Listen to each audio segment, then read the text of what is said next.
Oi, professor, tudo bem? A gente vai falar sobre a Era Vargas no Brasil.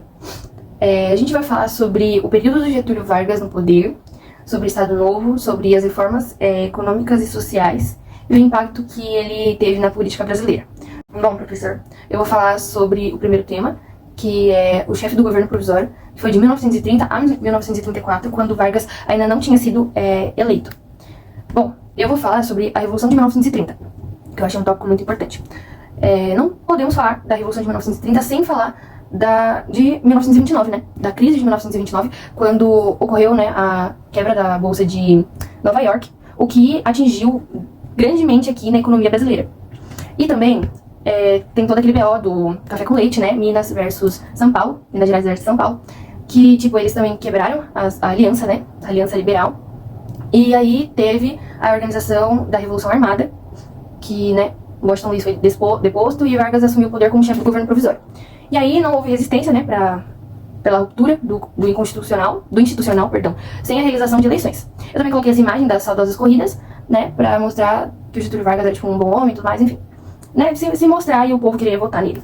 Eu vou falar agora sobre algumas características do governo provisório do Vargas. Bom, teve a centralização do poder, né, que foi o poder na mão do governo dele, né, e tudo mais, do Estado. E aí também tiveram as reformas sociais e trabalhistas, que foi algo, ao meu ver, positivo, né, porque, né, teve o voto feminino, teve o 13º, teve, que mais? As mulheres que estavam grávidas, elas poderiam ficar em casa cuidando das crianças, esqueci o nome, mas também teve esse, né?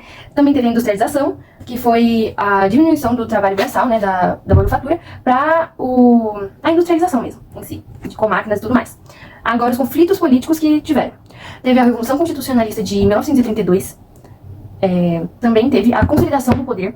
A consolidação do poder foi quando o Vargas, ele colocou o poder na mão da panelinha dele, da galera que ele conhecia, né, pra ele conseguir mais votos, né, porque ele queria ser eleito. Agora eu vou falar da Constituição de 1934, quando ele foi, né, eleito. Eu até marquei aqui de laranja porque eu achei interessante e importante essa parte. Vou ler um pouquinho. Esse período preparou o cenário para a consolidação do poder pessoal de Vargas e a posterior implantação do Estado Novo em 1937. O que aconteceu? Foi promulgada uma nova Constituição, fruto da Assembleia Constituinte convocada por Vargas. A nova carta trouxe avanços sociais, como o voto secreto, a ampliação do direito ao voto das mulheres, aos direitos trabalhistas, foi o que eu havia falado anteriormente. Além de introduzir maior intervenção estatal na economia Vargas, e etc. Né? O Vargas foi eleito presidente em 1934, indiretamente pelo Congresso, dando início à fase constitucional do seu governo. É isso. Oi, aqui é a Bela e hoje eu vou falar sobre a Constituição de Getúlio Vargas, que teve seu início em 1934 e teve seu fim em 1937. Bom, primeiro a gente precisa entender que a Constituição foi algo extremamente importante para o nosso país em questão política e social. Então, aconteceu muitas coisas significativas no nosso país. Após a Revolução de 30, né, que teve o fim da Primeira República e o poder foi dado para as mãos de Vargas, cresceu uma enorme demanda por uma Constituição com princípios democráticos e sociais. Era disso que o país estava precisando na época.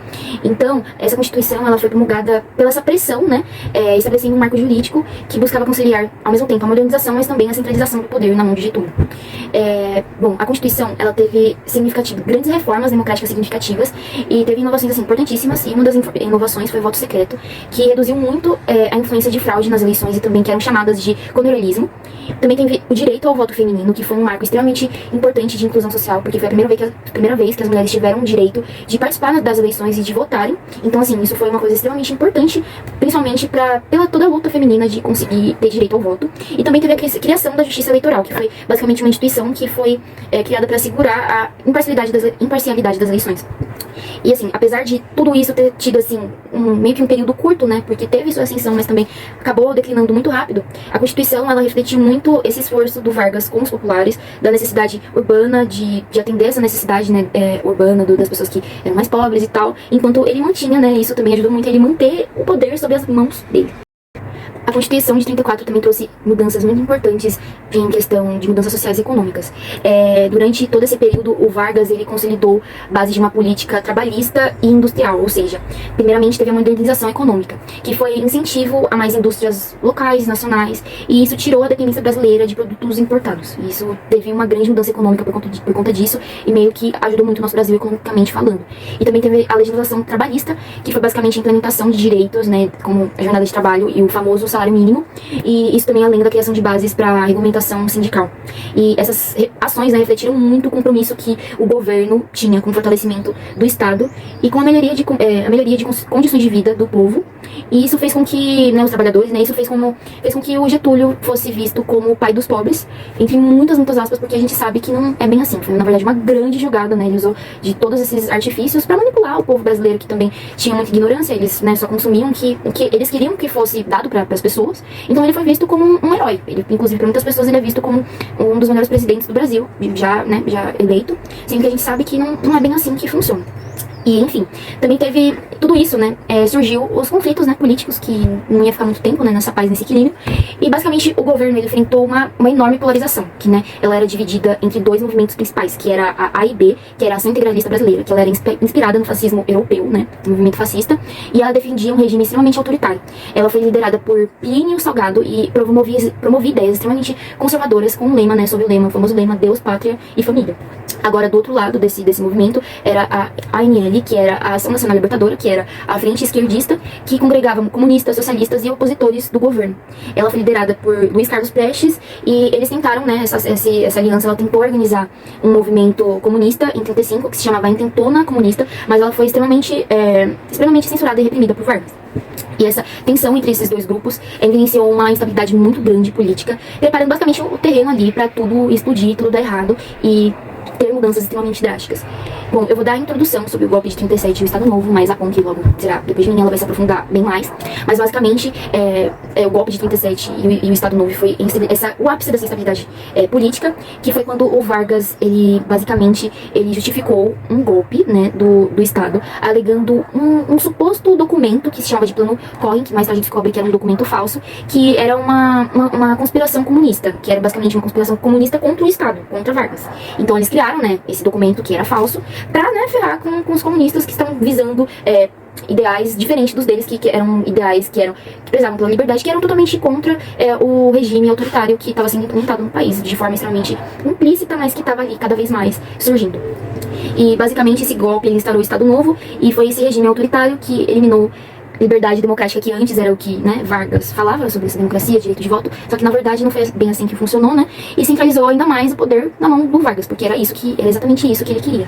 Bom, tendo a conclusão, né, de todas as informações que eu trouxe aqui, basicamente o governo constitucional de Vargas, querendo ou não, foi um momento crucial para o Brasil e que trouxe mudanças extremamente boas, né, direitos ao voto, integrou mais a população ao voto, à participação eleitoral, só que também trouxe conflitos, assim, que a gente lida com eles até hoje, são coisas que ainda estão marcadas na história do nosso Brasil e que marcou de forma muito feia pra nossa história, sabe? Então, basicamente, toda essa polarização política, essa divisão e essas tendências autoritárias, né, culminou no golpe de 37 e encerrou esse curto período, que eu acho que foi extremamente curto, dessa ascensão democrática, e marcando o início de uma era extremamente triste e marcada, assim, por toda a nossa história brasileira. É isso. Oi, meu nome é Ana Laura e eu vou falar um pouquinho mais de como foi a ditadura e o Estado Novo. Como que isso começou? Como que o Vargas, ele teve essa ideia de instalar essa ditadura? Bom, para começar, no governo constitucional, a gente tem a direita, que são os fascistas, e a esquerda, que são os comunistas. E em 1935, alguns comunistas, né, eles tentam tomar o poder no Brasil. E esse movimento, essa tentativa foi liderada pelo Luiz Carlos Prestes. Porém, eles não conseguem, esse plano não dá certo, e isso fez com que o Vargas tivesse mais poder e quisesse mais instalar essa ditadura no Estado Novo. Como tudo isso começou? Bom, como a Bela já falou, foi basicamente um documento forjado. Eu vou falar um pouquinho mais sobre como foi isso. Em 1938, ia ter as eleições para um novo governo. Mas em 1937, nas campanhas eleitorais, alguns jornais começaram a anunciar o tal de um Plano Cohen. Esse Plano Cohen era basicamente um plano em que os comunistas queriam assassinar todo mundo que estava no governo daquela época. E isso fez com que o Vargas falasse assim: não, vou acabar com isso, eu vou ter que ter total controle da nação. E ele instalou a ditadura aqui no Brasil. Só que esse documento era falso. E isso nunca existiu, esse plano nunca existiu. Isso só foi uma motivação forjada que o Getúlio decidiu instalar a ditadura. E aí, no dia 10 de novembro de 1937, os congressos são fechados, ele cria um governo totalmente autoritário, com censura à imprensa, culto a personalidades, controle de sindicatos de operários e prisões arbitrárias.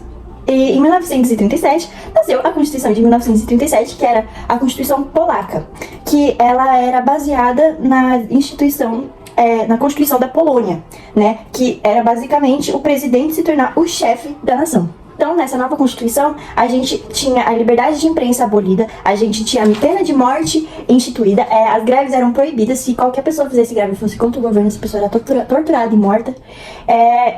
E os partidos políticos eram fechados, só tinha o partido político do Vargas agora.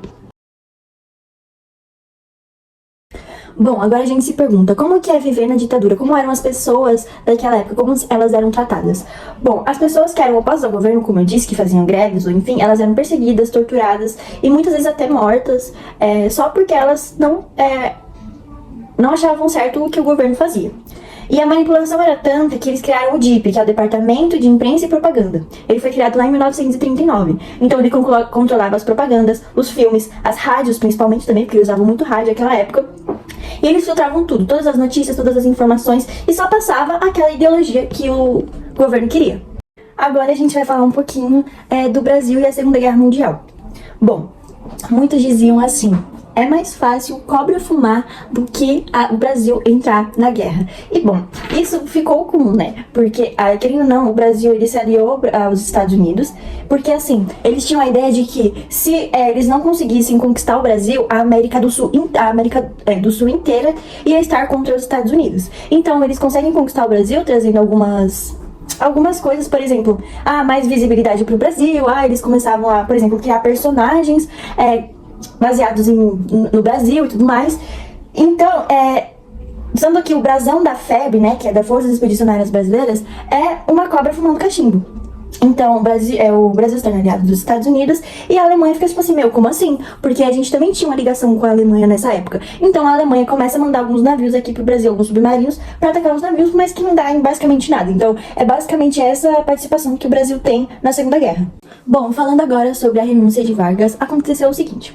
No dia 29/10/1945, algumas tropas militares, elas invadem o Palácio do Catete, no Rio de Janeiro, e forçam a renúncia de Vargas. Por quê? Porque a gente estava vivendo uma ditadura. E todos os países estavam brigando pra tirarem as ditaduras. Então eles falaram assim, não, isso tá errado, a gente tem que tirar esse cara do poder pra gente ter um país normal, né? Sem ditadura, sem nada.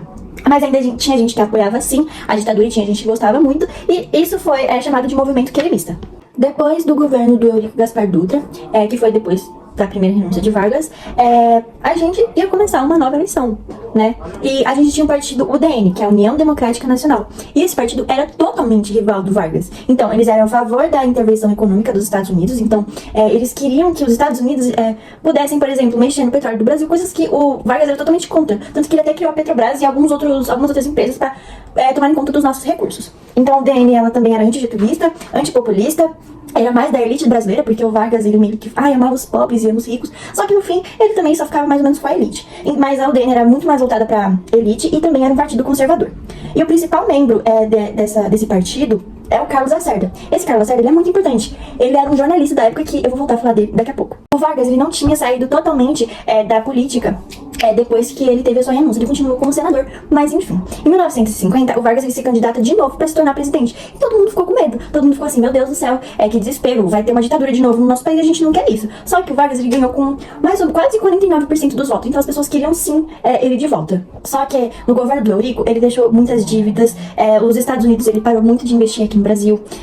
Agora a gente tem que entender por que o Vargas se suicidou. Por que ele decidiu cometer suicídio? Para isso, a gente tem que chegar em janeiro de 1954, que foi a tentativa de assassinato de Carlos Lacerda. Lembra aquele cara da UDN? Então, tava rolando alguns rumores de que o Vargas queria o Lacerda morto. Então, o segurança do Vargas, ele tentou matar o Carlos Lacerda. Ele chegou lá na porta dele, falou, e aí, irmão? Decidiu, deu um tiro no cara, só que, pasme, esse tiro não pegou no Carlos Lacerda, mas pegou no segurança do Carlos, que ele era membro da Aeronáutica do Brasil. Então, as pessoas ficaram assim, tentaram matar o Carlos, mas ele foi lá e matou o cara da aeronáutica. Então os militares ficaram super bravos com isso e queriam a renúncia do Carlos Lacerda. E nisso já tava rolando alguns rumores de que o Vargas, ele saindo do governo ou não, ele ia ter que sair de qualquer jeito, ele se matando ou não, porque os militares eles já estavam querendo dar o golpe da ditadura militar também. Aí na data de 24 de agosto de 1954, acontece o suicídio de Getúlio Vargas. E ele deixa uma carta enorme, né, de várias coisas que ele fala naquela carta. aquele basicamente testamento. E o Brasil entrou em luto, o Brasil não queria aquilo, então o Brasil teve muita greve, principalmente no Rio de Janeiro, as pessoas estavam muito revoltadas. E o suicídio de Vargas não foi nada mais, nada menos que a estratégia política, porque com essas greves, com esse fogo, com tudo isso que estava acontecendo, os militares não iam conseguir aplicar de maneira rápida a ditadura militar. Então foi só depois de um tempo que eles conseguiram instalar a ditadura. E foi esse o nosso trabalho. Eu espero que tenha atendido todas as expectativas, que tenha sido um trabalho bom e nada cansativo de você escutar.